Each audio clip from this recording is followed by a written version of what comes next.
Hello, welcome back to DIS, This Idiot Speaks. I am this idiot, and you're listening to me speak again.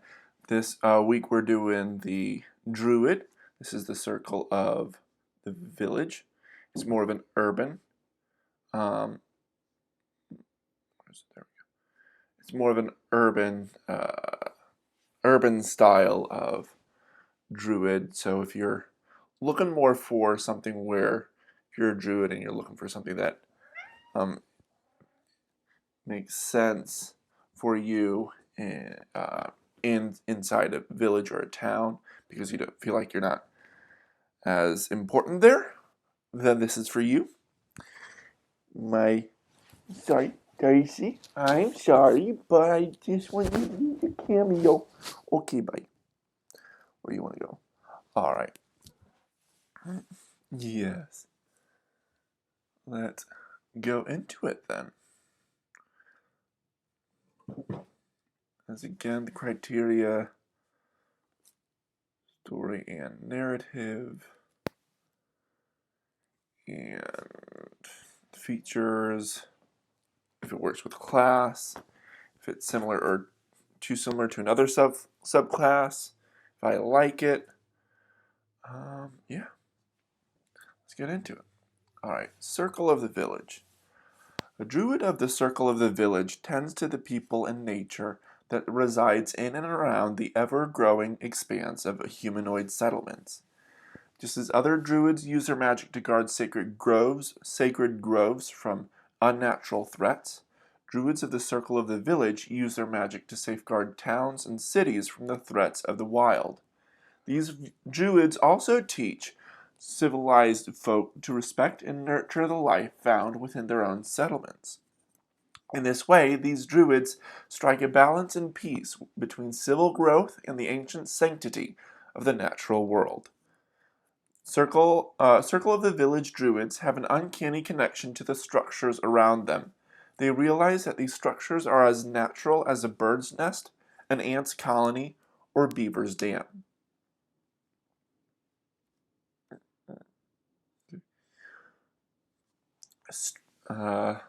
All right, now on to the features. First one up is Streetwise. At Streetwise, at second level, you gain access to the Alarm spell, and it counts as a Druid spell for you. You can add 1d4 to any Wisdom, Perception, or Survival skill checks. Perception or survival skill checks you make while in an urban environment or man-made structure. You also gain one of the following proficiencies of your choice: an artisan's tools, a gaming set, navigator's tools, or vehicle proficiency. Next up, at second level, you also get urban empathy. At second level, when you touch a point on a non-magical structure, you can use your action to use one of the following options, affecting up to a 60-foot radius area around the point you are touching. Creatures, objects, and areas and anything else warded against divination magic or under the effect of any type of anti-magic are unaffected by this feature. The radius of this effect increases to 120 feet at 10th level. You gain the benefits of this creature for up to 1 minute or until you are no longer touching that point.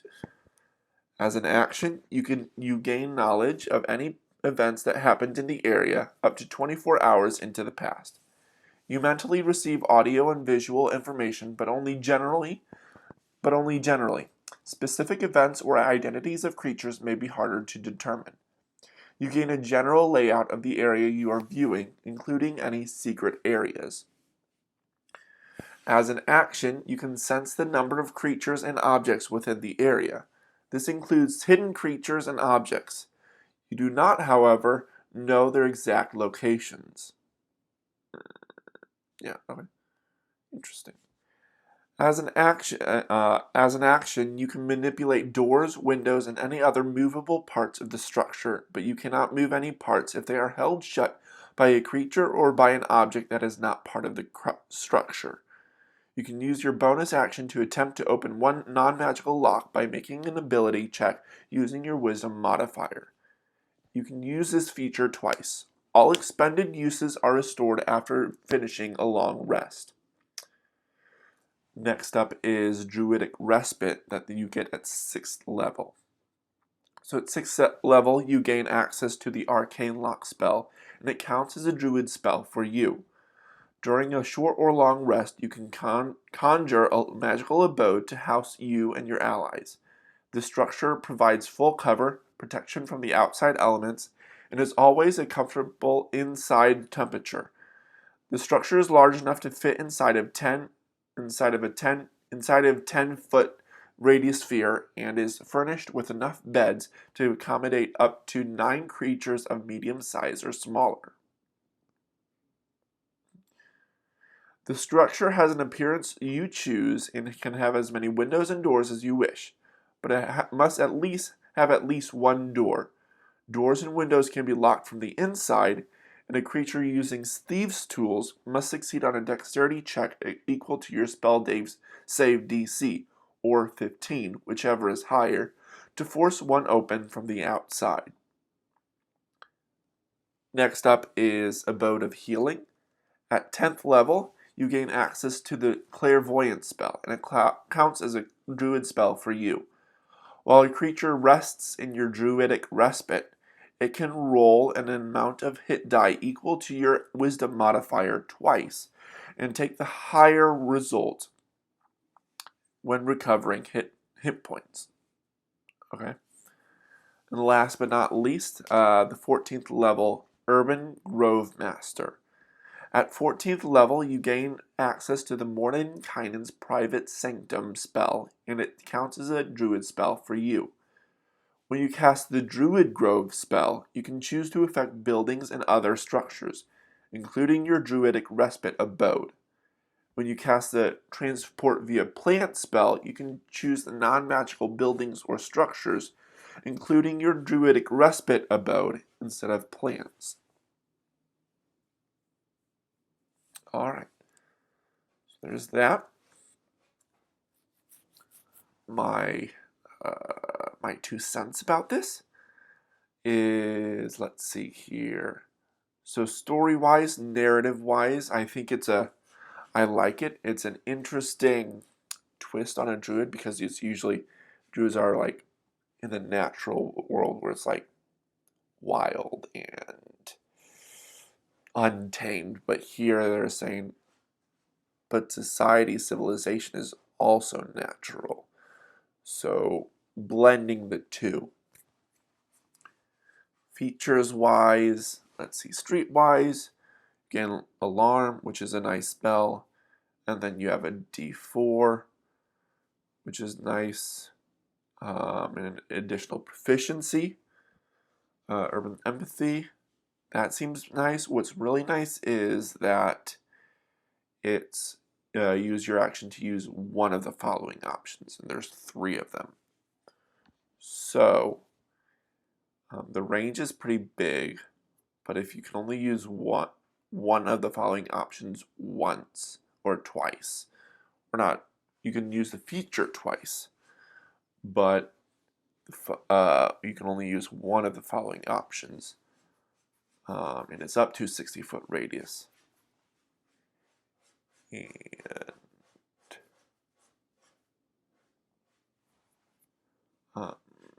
okay, you gain the benefits of the feature for up to a minute until you're no longer touching that point, which makes sense. So you can learn about the past or the recent past, general history of the recent past of this location, or you can figure out the number of creatures and objects within the area, including hidden creatures and objects, but you don't know their exact location. You just know their number, which is interesting. I like how general it is. And then you can also open or close doors, windows, or anything else. The doors, windows, what else could that be? Could that maybe be blinds? I'm not sure. I have a window over there. That's why I was like looking. So that's nice, and if someone's holding it shut or something that's not part of the structure. So I guess would that be like a door jam or like a log or something? Then you can't. And you can try to use open a non-magical lock, which is nice. Next up is Druidic Respite. Let's see, you get Arcane Lock. That's a nice spell. You basically conjure a nice little bubble of like safety during a short or long rest. So it's full cover, protection from the outside elements, and always a comfortable inside temperature. It's large enough to fit inside of 10-foot radius. I think it's fit inside of a. It's nice that it's accommodate up to 9 creatures of medium size or smaller. Must have at least 1 door. I think that's pretty nice.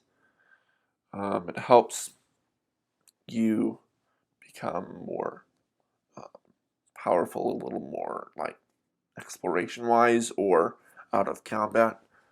At 10th level, you've got a Boat of Healing. You get Clairvoyance, and then when someone's resting in your respite, they can roll an amount of hit die equal to your Wisdom modifier twice and take the higher result.